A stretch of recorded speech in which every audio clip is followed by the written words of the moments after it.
Often people try to avoid the things that cause them pain, the things that cause them grief.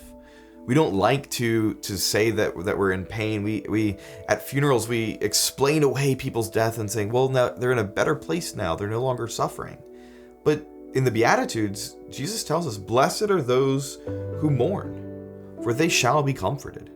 Right? It's a good thing to mourn. If I lose something, or I lose a family member, or someone that I love dies, or a friendship ends, and I don't mourn it, it shows that there was no value in it. Right? Death is going to come for us all. And so when there is a passing, there is this pain, there is a turmoil, there is discomfort, and there is grief. But when we properly mourn it, it means that we've also actually loved. And in that mourning, we can lift up the things that cause us pain and lift them up to God. When Jesus promises us that those of us who mourn will be comforted, he's promising that he will take that mourning and turn it into joy, that he'll take that death and turn it into life. This is the mystery of the cross. This is the mystery of the resurrection, that he elevates our human suffering and he redeems the world through it. Suffering has value, and that value leads to joy.